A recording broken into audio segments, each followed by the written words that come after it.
Madame, Monsieur, bonjour. Merci de nous rejoindre à la une de l'actualité. Journée nationale de la mémoire ce 8 mai, commémorant l'anniversaire des massacres abominables perpétrés le même jour de l'année 1945 par l'armée coloniale française. Le président de la République a adressé hier un message dans lequel il rend hommage au sacrifice immense du peuple algérien.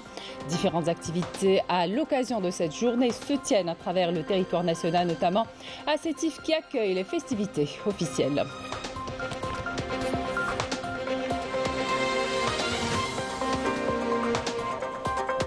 Après 11 années d'absence de la scène arabe, la Syrie réintègre son siège au sein de la Ligue arabe. La diplomatie algérienne a eu un rôle important pour le retour de la Syrie dans le giron arabe, partant du principe qu'il s'agit des membres fondateurs de l'organisation panarabe. Il sera question dans ce journal de construction et restauration navale, un secteur qui contribue considérablement au développement du secteur de la pêche. Un reportage à suivre dans une entreprise consacrée pour le développement de la pêche en haute mer au port d'Azfoun. Bienvenue à tous. Journée nationale de la mémoire ce 8 mai commémorant l'anniversaire des massacres abominables perpétrés le même jour de l'année 1945. Le président de la République a adressé hier un message dans lequel il rend hommage au sacrifice immense du peuple algérien, fidèle au sacrifice incommensurable consenti par le peuple algérien. L'État, dira le président de la République, est résolu dans une Algérie nouvelle à mettre le dossier de l'histoire et de la mémoire sur une voie qui nous assurera la transparence, l'intégrité et l'objectivité totale, loin de toute concession ou marchandage. Une occasion aussi de faire des gloires que retient l'histoire pour la nation algérienne, un précieux legs national. Le 8 mai a été décrété journée de la mémoire par le président de la République, un choix qui n'est pas fortuit puisque ces événements et cette date ont marqué un tournant dans la cause algérienne et ont conforté la conviction des Algériens que la lutte armée était la voie vers l'indépendance. Badia Amarni. ذاكرة ما نتخلاش عليها أبدا مهما كان وما نتساوم حتى مع دولة ولو يدعوا بالصداقة وداك الشيء ولكن الذاكرة هي الذاكرة. وصلنا رانا خطوة بخطوة من بعد ما المواجهة اللي كانت نقدر نقول مواجهة اليوم صبحنا بالتقريب قابلين بعضنا بعض باش ندرس مع بعض. أنا ماشيين معها خلقنا لجنة مشتركة مؤرخين تاعنا ونتاعهم ورانا ماشيين معها. Le président de la République accorde une importance particulière au dossier de la mémoire. Il a décrété le 8 mai, journée de la mémoire, pour que personne n'oublie que les massacres perpétrés par l'armée coloniale française sont un crime contre l'humanité. 8 mai 1945, une autre date symbole du mouvement de libération nationale. Des massacres qui ont mis à nu la barbarie de la France coloniale, faisant vivre à tout un peuple une tragédie. Cette France coloniale fêtait la victoire des Alliés contre le nazisme, alors que son armée massacrait des Algériens innocents, sortis dans la rue manifester pour une Algérie libre et indépendante. D'autant plus qu'ils étaient nombreux à être enrôlés dans la guerre contre les nazis. Les manifestants ont fait face à une répression sanglante. Résultat, pas moins de 45 000 victimes à Kharrata, Sétif, Guelma et bien d'autres villes algériennes. Enfants, femmes et hommes, personne n'a échappé à la férocité de cette répression.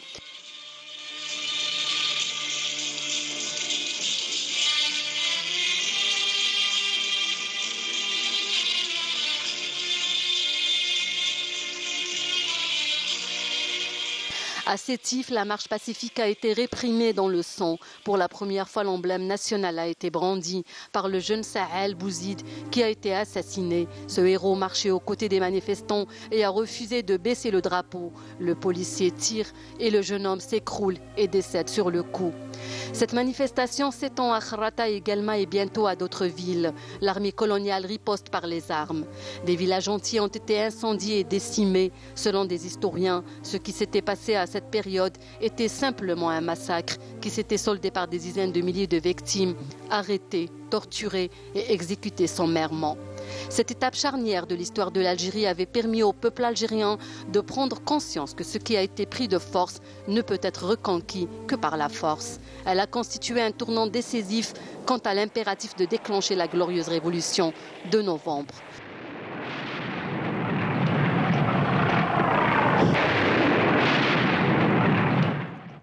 La wilaya de Sétif a accueilli donc les festivités officielles de célébration de la Journée nationale de la mémoire, coïncidant avec le 78e anniversaire des massacres du 8 mai 1945. Un moment de recueillement a été observé, suivi de la lecture de la Fatiha à la mémoire des Chouhada, en présence du ministre des Moudjahidines et des ayants droit Laïd Derbiga et des autorités locales. À Guelma, une des régions touchées par ces massacres, le souvenir de cette période funeste est encore vif dans la mémoire de ceux qui l'ont vécu. Il se rappelle l'horreur et une cruauté absolue dont a fait preuve le colonisateur français, comme vous allez le voir dans ce témoignage recueilli par Aïcha Boubriq, commentaire Yasmine Moussaoudi, Rina Lerari. Le 8 mai 1945, une date tristement célèbre qui rappelle les massacres sanglants de la France coloniale perpétrés contre le peuple algérien. Femmes, hommes et enfants sont tombés en martyrs sous les balles de la barbarie coloniale. Les témoignages des survivants et des proches des victimes sont bouleversants. Ce livre révèle les témoignages des survivants au massacre du 8 mai 1945. Il raconte cet événement tragique tel qu'ils l'ont vécu. Cette date historique a eu un impact considérable sur le déclenchement de la guerre de libération nationale. Le nombre des victimes au niveau de la wilaya de Guelma s'élève à pas moins de 18 000 shahid.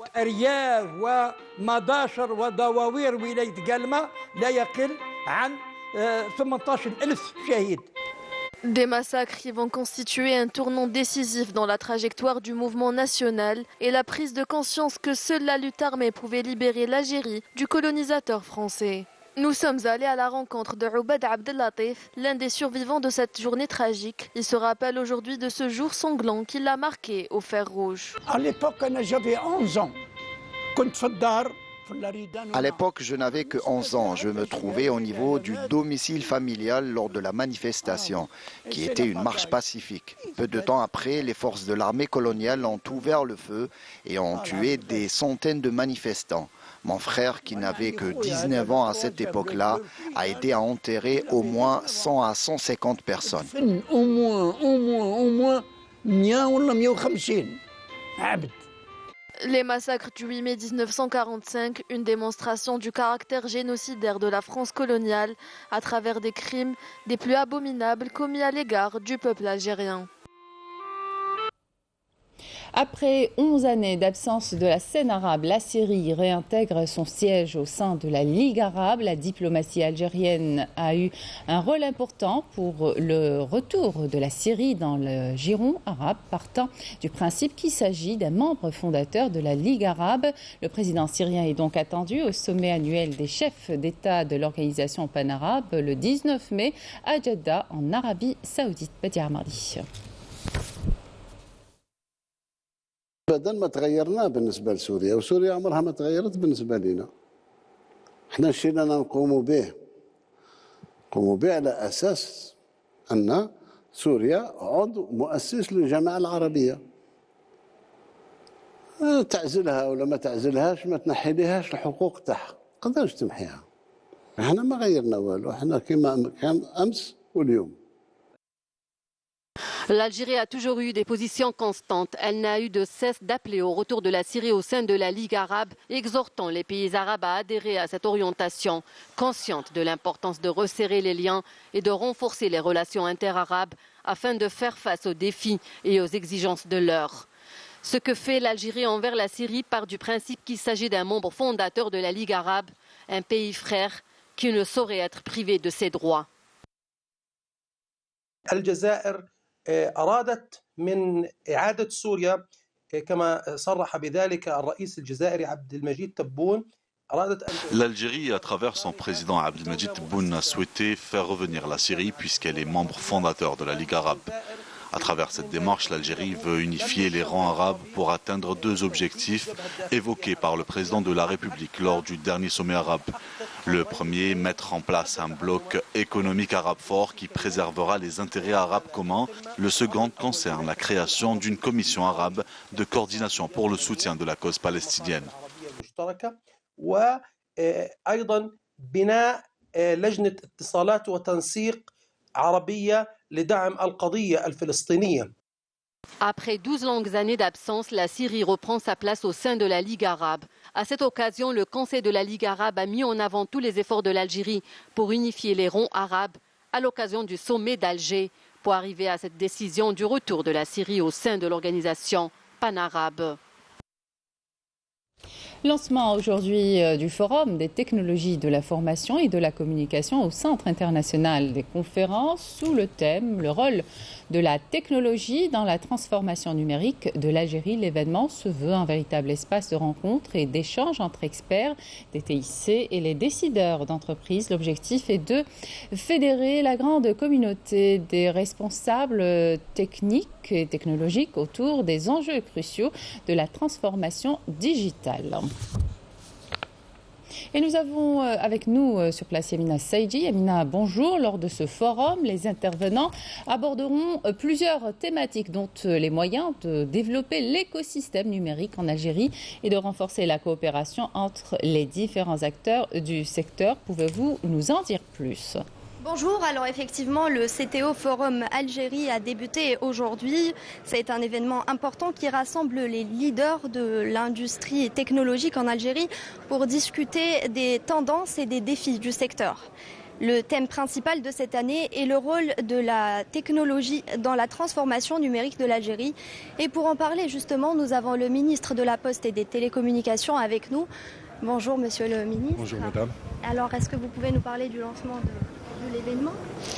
J'ai été ravi à nouveau aujourd'hui de rencontrer les décideurs et les acteurs du domaine des TIC et du domaine du numérique à l'occasion de cette première édition du forum CTO Forum. C'était une occasion pour moi d'écouter, de les écouter, d'écouter leurs idées, mais aussi une occasion aussi pour découvrir les différents points de vue et les différentes approches par rapport au processus de numérisation qui est mené au niveau de nos entreprises et au niveau de nos entités publiques et gouvernementales.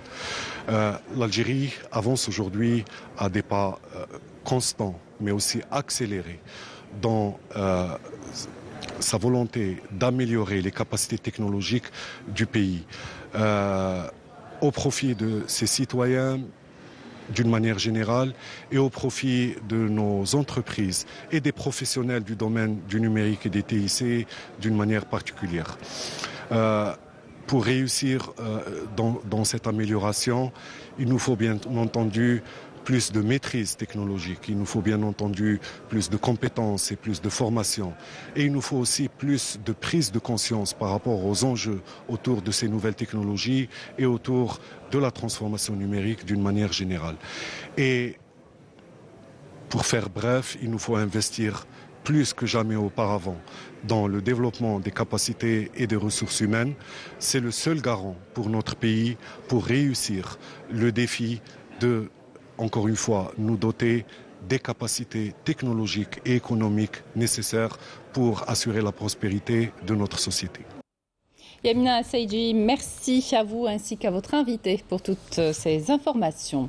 La recherche scientifique au service du secteur de la pêche et des productions halieutiques, les ministres de secteur ont souligné la nécessité de renforcer leur coopération, ce qui devrait donner une forte impulsion au secteur économique dans le domaine de la pharmacie, de la pêche et de l'aquaculture. Les détails dans ce reportage de Rabia Bouzidi. Le commentaire est signé Yasmine Sodi. À l'École nationale supérieure des sciences de la mer et de l'aménagement du littoral, les étudiants ont l'occasion de laisser libre cours à leur imagination dans cet espace dédié à l'innovation dans le domaine de l'aquaculture. C'est le projet de notre dernière année d'études qui consiste à la production d'une algue qui a le vent en poupe, à savoir la spiruline, un produit très riche en protéines. Nous travaillons sur notre projet de thèse qui consiste en l'élevage de calamars, le premier du genre en Algérie. Un mollusque très demandé sur le marché algérien, nous comptons nous développer davantage.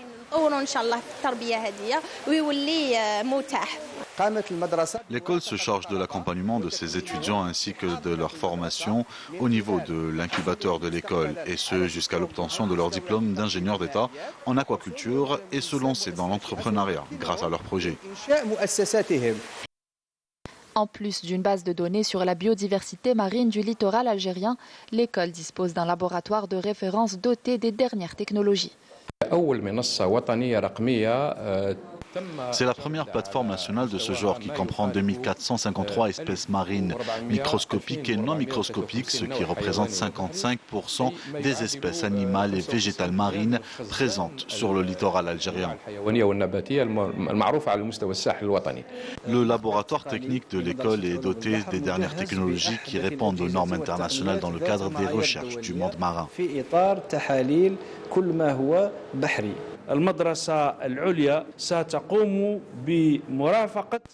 L'école supérieure se chargera de l'accompagnement de toutes les futures stations de dessalement d'eau de mer au niveau du littoral algérien.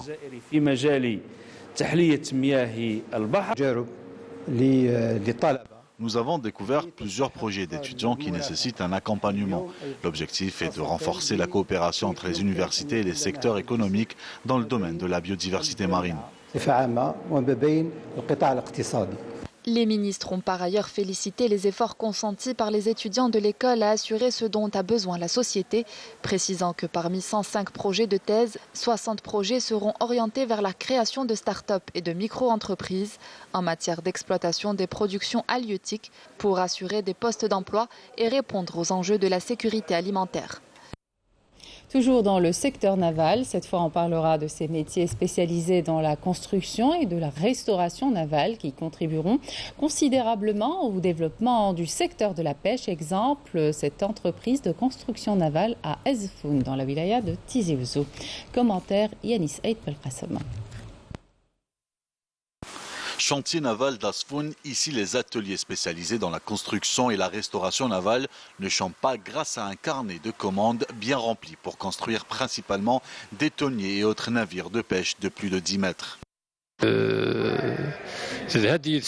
cet atelier, nous rénovons des bateaux et nous en construisons d'autres, car nous avons des moules, que ce soit pour les bateaux, les chalutiers de pêche allant de 9 mètres à 14 mètres.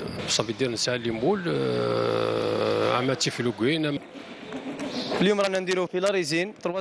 vous le voyez, nous sommes en train d'appliquer une troisième couche de résine en fibre de verre sur le bateau de 37 mètres. بدينا نخرجوا دي طوني اللي يقدروا يمشيو يخدموا لو طون في لاوت مير واللي كانوا هادو لي طوني بكري كانوا يجيبوهم من ليترونجي. Cette entreprise compte sur ses 40 employés qualifiés pour développer son activité, une entreprise qui se projette dans la construction de plus grands navires. Nous recevons la matière première, nous entamons le travail aussitôt. Nous avons une équipe constituée de plus d'une quarantaine de professionnels dans le domaine. Nous avons confiance en l'Algérie nouvelle. Dans notre entreprise, nous projetons de construire des bateaux de grand gabarit, notamment grâce aux aménagements effectués. En tant qu'administration, nous essayons de faciliter les démarches pour le développement de cette activité. De grands efforts sont consentis par le secteur de la pêche et des productions halieutiques dans le but d'atteindre une production abondante de poissons. Inhumation hier à Sétif du Moudjahed Mokhtar Nuiwet, décédé à l'âge de 96 ans des suites d'une longue maladie. Né en 1930, le regretté était jeune militant du mouvement nationaliste. Il a consacré sa vie entière au service de l'Algérie, aussi bien lors de la glorieuse guerre de libération qu'après l'indépendance. Diplômé des universités d'Alger et de Paris-Sorbonne, où il a décroché un doctorat d'État en lettres et sciences humaines. Le défunt a occupé plusieurs postes dans la wilaya de Annaba, entre autres le poste d'inspecteur principal de l'enseignement secondaire et professeur à la faculté des lettres et des sciences humaines de l'université de Annaba. Inna lillahi wa inna ilayhi raji'un. À l'étranger, rassemblement en France en soutien au peuple sahraoui organisé à l'occasion du 50e anniversaire de la création du Front Polisario. La communauté sahraoui et ses soutiens se sont rassemblés à Paris pour rappeler la justesse de leur cause, rappeler également les injustices subies par l'occupation marocaine. Les détails de notre correspondante Ava Plouchette. Tenue de fête traditionnelle sahraoui, dates et le ben distribués et des youyous s'élevant dans le ciel, c'est une ambiance de fête qui a régné sur la place de la Bastille où la communauté sahraoui a célébré le 50e anniversaire de la création du Front Polisario avec un message doublement politique. Pour les Sahraouis, c'est un message de rattachement au représentant unique et légitime du peuple sahraoui qui est le Front Polisario et un message de solidarité avec nos prisonniers politiques dans les prisons marocaines. Une détermination qui force l'admiration des connaisseurs de la lutte du peuple sahraoui en France. Nicole en est un témoin privilégié depuis le début de ce mouvement de libération. Pour elle, les femmes sont le pilier essentiel de cet attachement à la liberté. Et les femmes sahraouies, elles tiennent un rôle vraiment extraordinaire, très important dans la lutte du peuple sahraoui. Et ça va de pair avec la lutte pour l'autodétermination. C'est vraiment deux choses qui vont complètement de pair. Et c'est ça qui fait la force de ce mouvement. L'autre force réside dans l'inébranlable attachement de sa jeunesse à la libération de ses terres. Par exemple, moi je suis une fille d'anciens prisonniers politiques sahraouis. Mon père a été prisonnier de 15 ans de prison ferme. Il était libéré juste depuis 2008 jusqu'à le 1 mars 2023, cette année-là. Du coup, je sens vraiment ce qui se passe au Sahara occidental, surtout avec les enfants des prisonniers politiques sahraouis. Une voix qu'il tente de faire entendre dans la capitale française, dont on accuse le gouvernement et au-delà la classe politique de compromission avec le colonisateur, comme l'atteste la série de scandales de corruption et d'ingérence marocaine en Europe, d'après le représentant du MRAP.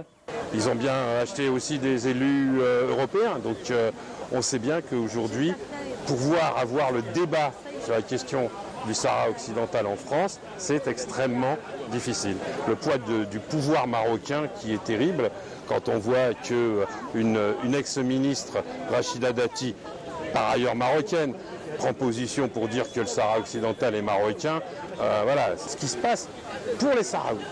Pour les Sahraouis, dans le Sahara occidental occupé. Là, ceux qui sont restés à l'intérieur, ils sont victimes, c'est clair, d'un apartheid. Et c'est cette injustice qui a mobilisé la communauté algérienne et au-delà d'autres pays arabes aujourd'hui, venus exprimer sa solidarité avec la cause sahraoui. نحن دائما مع الشعوب في تقرير مصيرها وما يخبركمش الحكومه الجزائريه تدعم كل الدعم للشعب الصحراوي وحنا كجزائريين الشعب ننضموا للوقفه اللي دعونا لها اخواتنا الصحراويين واللي تناسبت مع مجازر 8 ماي 45 وعلى بالكم باللي احنا الشعب عانى وقاس كثير من ويلات الاستعمار لذلك احنا نفهموا المجازر اللي داروهم المخزن في الشعب الصحراوي ولا الشعب الريفي ولا عبر التاريخ لذلك احنا دائما مع الشعوب المستضعفه في العالم. Un moment de communion dédié principalement aux prisonniers politiques et en hommage aux martyrs sahraouis sur un demi-siècle de lutte. Les pourparlers en Arabie Saoudite entre l'armée régulière et les forces de soutien rapide en guerre au Soudan n'ont pas débouché sur des progrès majeurs pour l'instant, refroidissant les espoirs d'une trêve après 3 semaines de combats meurtriers sur le terrain. Justement, les affrontements ne faiblissent pas. L'Agence des Nations Unies pour l'enfant a indiqué que pas moins de 190 enfants ont été tués au cours des 11 premiers jours de la crise au Soudan. Les forces d'occupation sionistes ont démoli hier à l'aide de bulldozers une école palestinienne financée par l'UE à Djibel Dib dans le sud de la Cisjordanie. L'Union européenne a déploré cet acte et exhorte l'entité sioniste à mettre fin à toutes les démolitions et à toutes les expulsions. Retour en Algérie, on termine avec le sport. On connaît depuis hier les 8 protagonistes qui animeront les quarts de finale de la Coupe d'Afrique des Nations des joueurs des moins de 17 ans qu'abrite notre pays.